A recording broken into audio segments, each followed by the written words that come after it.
नमस्कार, मी Sanket Deshpande. Top news Marathi channel मध्ये आपलं स्वागत. मागच्या अनेक दिवसांपासून ज्या पक्षप्रवेशाची चर्चा होती तो पक्षप्रवेश आज झालाय. अर्थातच लांजा राजापूर विधानसभा मतदारसंघाचे माजी आमदार राजन साळवी यांचा आणि या पक्षप्रवेशाच्या दरम्यान एकनाथ शिंदेंनी मोठ्या प्रमाणावर फटकेबाजी केल्याचं पाहायला मिळालं किंवा आठवले स्टाईल शायरी देखील केल्याचं पाहायला मिळालं. आणि या सगळ्या विषयावर आत्ताचं आपलं लाईव्ह असणार आहे. या सगळ्या राजन साळवींच्या प्रवेशाच्या अनुषंगाने आपण राजकीय विश्लेषण जे आहे ते करणार आहोत. आणि आपल्या चर्चेचा विषय आहे एकनाथ शिंदे जहां खडा होता है लाईन वही से शुरू होती है, राजन साळवी शिंदेच्या गुहेत. आणि या चर्चेत माझ्यासोबत असणार आहे टॉप न्यूज मराठीचे वृत्त संपादक संदीप चव्हाण सर. सर, लांजा राजापूर विधानसभा मतदारसंघातनं उदय सामंतांचे मोठे बंधू किरण सामंतांनी ज्यावेळी राजन साळवींचा पराभव केला, अगदी त्या दिवसापासूनच राजन साळवी पक्ष बदलतील किंवा मग राजन साळवी उद्धव ठाकरेंची साथ सोडतील असं बोललं जात होतं. भाजपाची चाचपणी राजन साळवी करत होते आणि आता त्यांनी एकनाथ शिंदेच्या शिवसेनेमध्ये प्रवेश करत सामंत बंधूंसोबत आपण काम करणार असल्याचं म्हटलंय. मुळात तू म्हणालास ते अगदी बरोबर आहे. ज्या दिवशी त्यांचा पराभव झाला त्या दिवशी त्यांचं एक वक्तव्य होतं की हा पराभव माझ्या जिव्हारी लागला. कारण की मुळात 2006 त्यांनी पोटनिवडणूक याच राजापूर मतदारसंघातून लढवली होती आणि ते त्यावेळी पराभूत झाले होते. पण त्याही पेक्षा त्यानंतर 3 टर्म निवडून येऊनही त्याच मतदारसंघात माझा पराभव कसा काय होऊ शकतो, याचाच अर्थ स्वपक्षातील काही जणांनी माझ्याशी दगाफटका केला का, असा प्रश्न त्यांच्या मनात निर्माण झाला होता. आणि ती खतखत त्यांनी आज प्रत्यक्ष पक्षप्रवेशावेळी बोलून देखील दाखवली. अर्थात खरं तर राजन साळवी यांच्या पक्षप्रवेशा ही पेक्षा गाजलं ते ज्या पक्षात आले त्या पक्षाच्या अध्यक्षांचं किंवा प्रमुखांचं भाषण, आणि ते म्हणजे उपमुख्यमंत्री एकनाथ शिंदे. कारण की त्यांनी स्पष्टपणे म्हटलं की विचारांना लागली वाळवी, शिंदेसोबत राजन साळवी. आणि मग त्यांनी खूप वेगवेगळे अगदी टोले लगावले. अर्थात ते टोले प्रत्यक्ष अप्रत्यक्षरित्या उद्धव ठाकरेंना आणि त्यांच्या पक्षाला होते, हे काही आता सांगण्याची गरज नाही. आणि जी काही आपण लाईन घेतलेली आहे या सगळ्या याची, त्यात त्यांनी ती लाईन म्हटली होती, एकनाथ शिंदे जहा खडा होता है वही से लाईन सुरू होतीये, पण जनसेवेची, असा त्यांनी शब्द जोडला. अर्थात एकनाथ शिंदेंना राजन साळवी काल परवापासून हवे होते का, तर नाही. मुळातच त्यांना जेव्हा त्यांनी बंड केलं होतं गुवाहाटी मध्ये, ते सगळे एक एक करत, तेव्हा त्यांनी एक वाक्य पण उच्चारलं होतं की अकेला ही चला था जानी बे मंजिल मगर मैं चलता रहा और कारवा लोग आते गए और कारवा बनता गया. पण त्यावेळी त्यांना असं वाटलं होतं की या 50 मध्ये कुठेतरी राजन साळवी असेल. नंतर विधानसभेची निवडणूक लागली त्यावेळी देखील त्यांना ते प्रत्यक्ष कुणाच्या बाबतीत खरं म्हणजे आशादायी होते तर राजन साळवींना राजापूर मतदारसंघातून लढवायचं, त्यांना आपल्याकडे आणायचं, तिकीट द्यायचं. इव्हन किरण सामंत हे देखील, म्हणजे आपल्याला आठवते किरण सामंत जर बंडच केलं असतं, जर तिकीट मिळालं नसतं यावेळी, तर त्यांची देखील कुठेतरी सुप्त इच्छा होती. कारण त्यांनी स्वतःहून म्हटलं होतं की राजन साळवींना आपण इन करूयात आणि त्यांना तिकीट देऊयात. पण त्यावेळी ते घडलं नाही. आणि मग देर आहे दुरुस्त आहे, सुबह का भुला शाम को घर आहे तो उसे भुला नाही कहते वगैरे अशी डायलॉगबाजी करून एकनाथ शिंदेने स्पष्ट केलं की राजन साळवी आम्हाला हवे होते. आणि आज राजन साळवींनी या पक्षात प्रवेशही केला. सर, या सगळ्यामध्ये जर आपण पाहिलं तर एकनाथ शिंदेंनी थेटपणे नाव न घेता उद्धव ठाकरे गटावर हु इज एकनाथ शिंदे कोण हे आता समजलं असेल असंही विधान केलंय. नक्की. आणि मुळात हा पक्षप्रवेश पण बघ कुठे झाला, जो आनंदाश्रमात झाला ठाण्यामध्ये, ज्या ठिकाणी राजन साळवी जेव्हा राजापूरचे जिल्हा प्रमुख, सॉरी या रत्नागिरीचे जिल्हा प्रमुख झाले होते, त्यावेळी त्यांचा सत्कार जो झाला होता तो धर्मवीर आनंद दिघे यांच्या हस्ते झाला होता. तेव्हा ती आठवण देखील त्यांनी ठेवली. अर्थात त्यांना ते आनंदाश्रू पण त्यावेळी आले. पण त्यांनी हे क्लिअर केलं की माझा पक्षप्रवेश जो आहे तो मुळातच मी भाजपमध्ये जायचं का राष्ट्रवादी काँग्रेसमध्ये जायचं का शिवसेनेत जायचं, असे जे पर्याय होते माझ्याकडे, त्यातला एकमेव पर्याय हाच होता. कारण की मी मुळातच हाडाचा शिवसैनिक, असं राजन साळवी म्हणाले. गेली 38 वर्ष त्यांचा मुळात प्रवेशच शिवसेनेत सक्रिय ते झाले ते 93-94 पासून. त्याच्या आधी ते भारतीय विद्यार्थी सेनेमध्ये देखील होते. त्यामुळे असा कडवट शिवसैनिक कुठल्या दुसऱ्या पक्षात जाईल असं मला तरी वाटत नव्हतं. अर्थात कोकणातल्याही लोकांना तशी इच्छा होती की त्यांनी जावं तर शिवसेनेत जावं. आणि मग त्यांनी शेवटी आपला बाण कुठे आहे आणि आपली शिकवण कुठे आहे, आपले बाळासाहेब कुठे आहेत, हा विचार केला आणि मग शिंदेच्या शिवसेनेत प्रवेश केला. आता जर आपण सर पाहिलं ऑपरेशन टायगरची ही कुठेतरी सुरुवात झाली असं आपण म्हणू शकतो. म्हणजे उदय सामंतांनी दावोस मधनं जो 1 मिनिटाचा बाईट दिला होता त्याच्यामध्ये ते म्हटले होते की ठाकरे गटातले आणि काँग्रेसमधले काही माजी आमदार हे एकनाथ शिंदेचं नेतृत्व स्वीकारतील. आज पहिला राजन साळवींच्या रूपाने एक माजी आमदार आलेत. आता एकनाथ शिंदे जे 15 तारखेला रत्नागिरीमध्ये आभार सभा घेत आहेत, त्यात दुसरे माजी आमदार सुद्धा येतील. म्हणजे एक प्रकारे वैभव नाईकांकडे त्यांचा रोख आहे असं पाहायला मिळतं. अगदी नाव न घेता त्यांनी प्रत्यक्षपणे त्यांचं नाव जाहीर केलंय असं म्हणता येईल. पण मुळातच आणि उदय सामंत कसे आहेत, मुळात उदय सामंत असतील किंवा एकनाथ शिंदे यांना पूर्ण कोकणात भगवमय करायचं. मुळातच आता त्या ठिकाणी जर परिस्थिती आता पाहिली तर जवळपास भाजप किंवा शिवसेनेनं सगळं कॅप्चर केलेलं आहे. म्हणजे तिथे नितेश राणे आहेत, निलेश राणे आहेत, भले दोघेही वेगवेगळ्या पक्षात असले तरी एकाच विचारधारेत आणि सख्य बंधू आहेत. इकडे उदय सामंत आहेत, दीपक केसरकरांना भले मंत्रीपद नसतं तरी दीपक केसरकर त्यांच्यासोबत आहेत. राजन साळवी देखील आता त्यांच्याकडे आलेले आहेत. किरण सामंत, उदय सामंत हे दोघेही त्यांचे आहेत.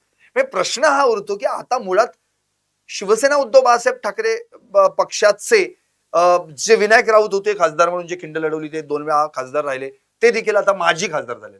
तर तिथे आता फारच वाईट परिस्थिती आहे. आणि अर्थात शेखर निकम राष्ट्रवादीचे जे अजित पवार गटाकडून, पण तिथे जी खरी ताकद आहे ती आता शिवसेनेची. म्हणजे एकेकाळी बाळासाहेबांचं स्वप्न होतं की, आणि मुळात बाळासाहेबांचं शिवसेनेवर प्रेम, कोकणावर तितकंच प्रेम होतं आणि तिथे शिवसेना फुलायला पाहिजे, वाढायला पाहिजे असं त्यांचं पहिल्यापासून मत होतं.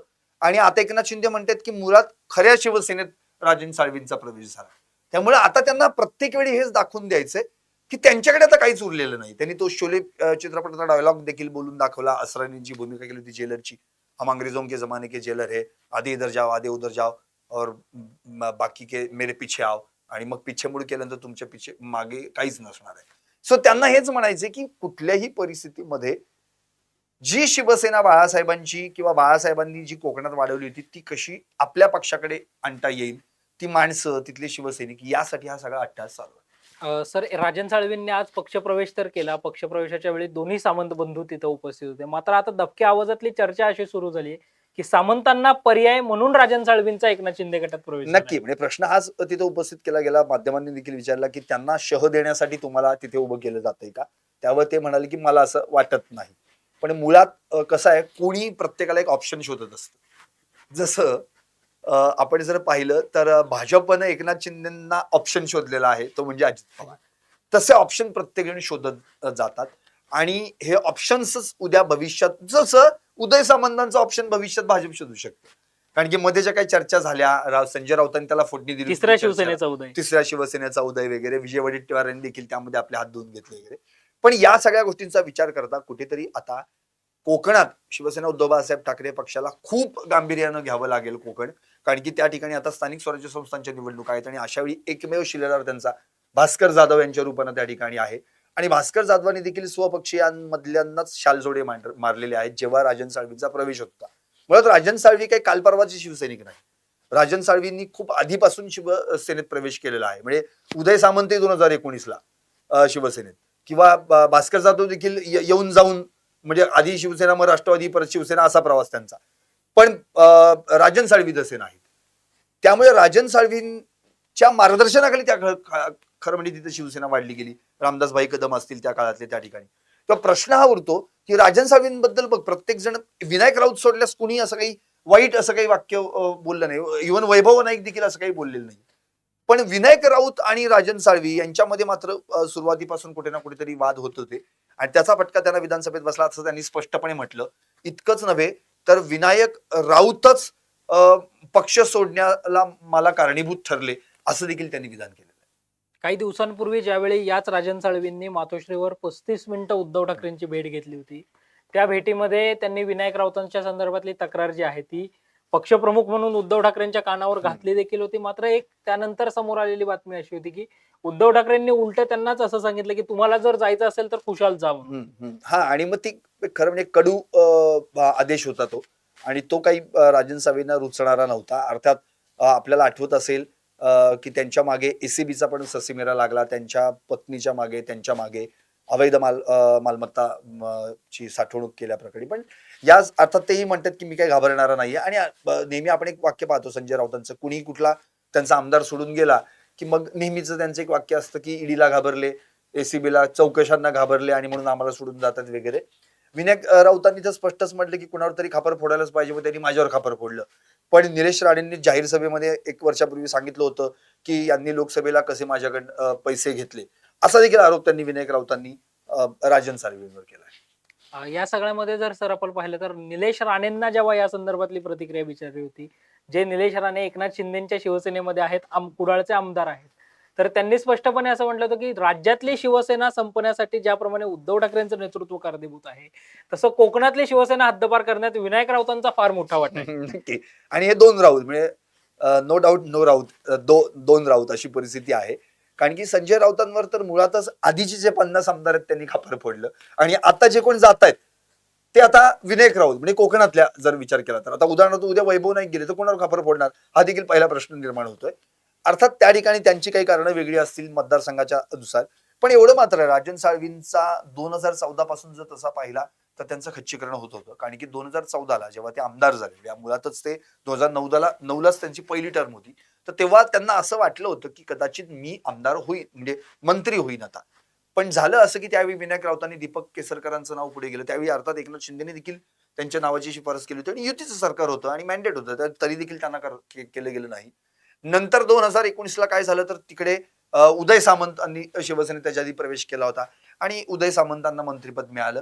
तरी देखील राजन साळवींनी ही खरी म्हणजे गोष्ट बाहेर आणली नाही. पण आता तर ते थेट बोलून गेले की 2024ला जर मी निवडून आलो असतो तर मग कदाचित मंत्रिपद देखील मला मिळालं असतं आणि ते मिळूच नाही किंवा तसं काही होऊच नाही यासाठीच विनायक राऊतांनी माझ्या विरुद्ध प्रचार केला. इव्हन किरण सामंतांचा प्रचार केला असं पक्षप्रवेशावेळी एकनाथ शिंदेसमोर आणि दस्तूर खुद्द किरण सामंतांसमोर ते बोलले. आणि किरण सामंतांनी केलं लगेच माईक हिसकावून नाही असं काही झालं नाही असं काही बोललेलेच नाही. याचा अर्थ कुठे ना कुठेतरी हे क्लिअर आहे की राजन साळवी जर आपल्याकडे येत नाहीयेत ना, पराभूत करा. कारण की पराभूत केल्यानंतर त्यांना कुठे ना कुठेतरी जावं लागणार आहेच आणि मग आपल्याकडे काय येणार नाही.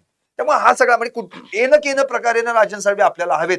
कारण की भविष्यात राजन साळवी त्यांच्यासाठी खरंच चांगल्या ताकदीचे शिवसैनिक आणि की त्यांची संघटना बांधणी तिथं जर पाहिलं आपण तर राजापूर, लांजा, साखरपा या ठिकाणी त्यांना मानणारा मोठा वर्ग आहे. राजन साळवींनी खूप अगदी गाव पातळीवरचं मोठं काम केलं. इव्हन रत्नागिरीमध्ये आपण पाहिलं तर त्यांनी नगरसेवक पदापासून सुरुवात केली, नंतर नगराध्यक्ष झाले, जिल्हा प्रमुख झाले, नंतर उपनेते झाले ते शिवसेनेचे आणि आता तर राजीनामा त्यांनी देताना स्पष्टच म्हटलेला आहे की विधानसभेमध्ये जी काही माझ्याकडनं कामगिरी होऊ शकली नाही त्याची नैतिक जबाबदारी स्वीकारतोय आणि संघटना बांधणीच्या दृष्टिकोनातून उपनेतेपद म्हणजे माझ्याकडे ठेवण्याची काही माझी आता तेवढी पात्रता राहिलेली नाही असं त्यांनी स्पष्ट सांगितलं आणि रिझाईन केला. पण प्रश्न हा उरतो विनायक राऊतांविषयी त्या राजीनाम्यात कुठेच उल्लेख नाही.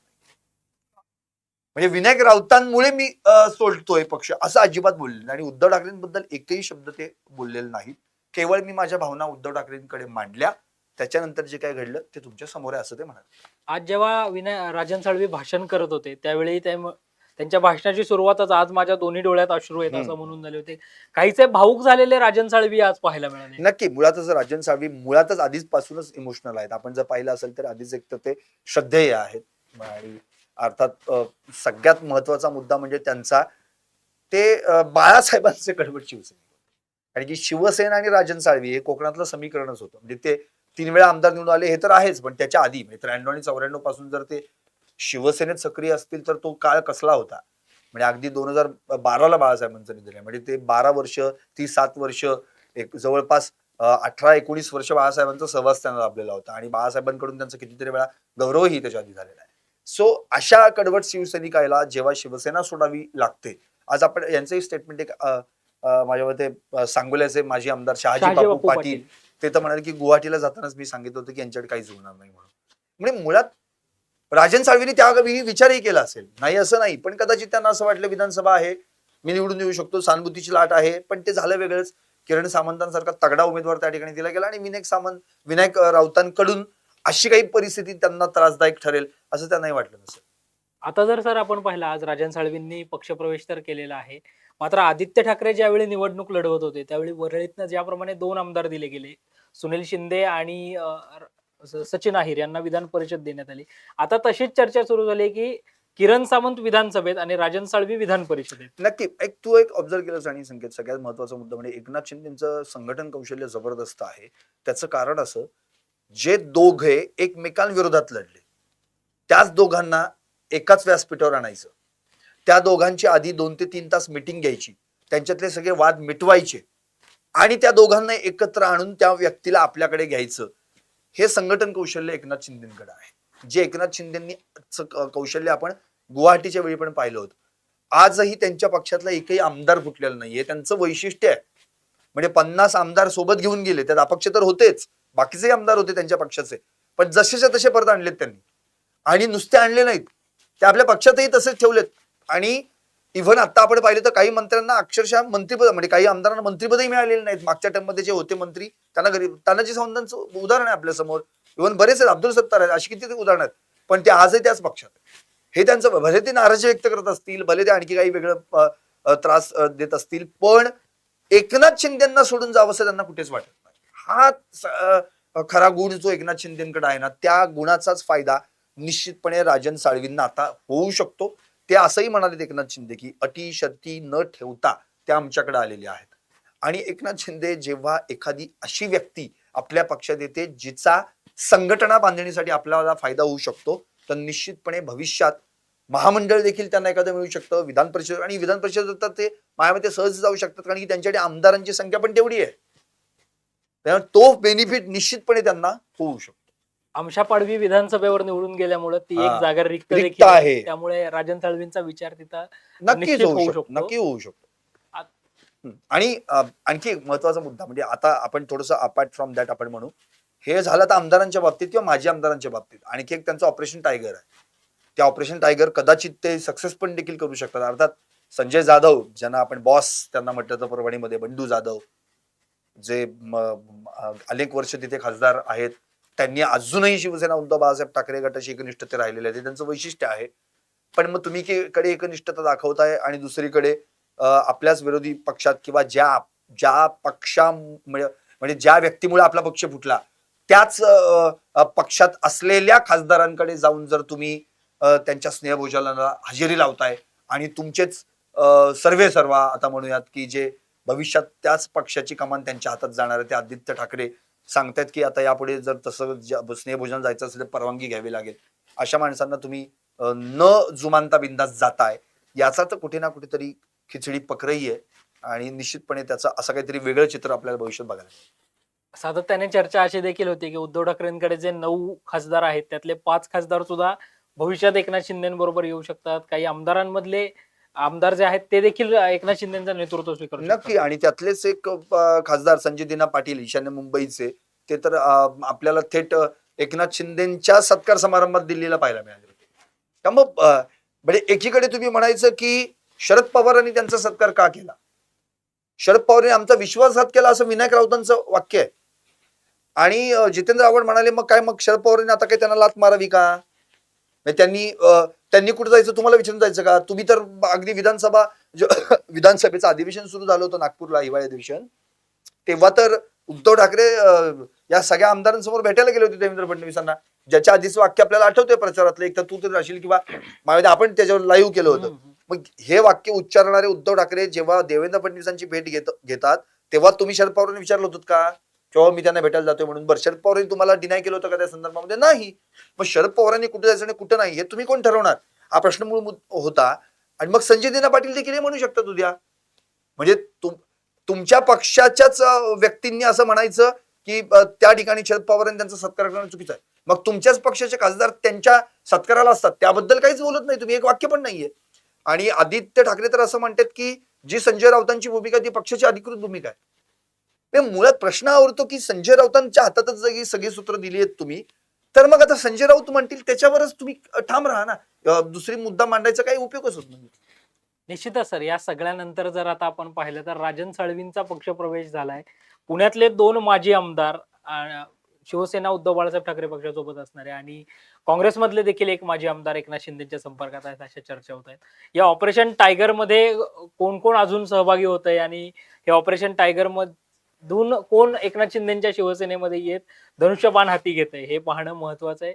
तुर्तास राजन साळवींच्या रूपाने एक माजी आमदार उदय सामंत ज्याप्रमाणे म्हटले होते त्यानुसार त्यांनी कोकणातून आपल्याच होमग्राऊंडवरनं ऑपरेशन टायगरची सुरुवात जी आहे ती केलेली आहे. त्यामुळे हे सगळं पाहणं महत्वाचं आहे आता की आणखी कोण एकनाथ शिंदेचं नेतृत्व स्वीकारतंय. आजच काँग्रेसच्या प्रदेशाध्यक्षांची निवड झालेली आहे, त्यामुळे तिकडचे काही नाराज इकडचा मार्ग निवडतायत का हे पाहणं देखील महत्वाचं आहे.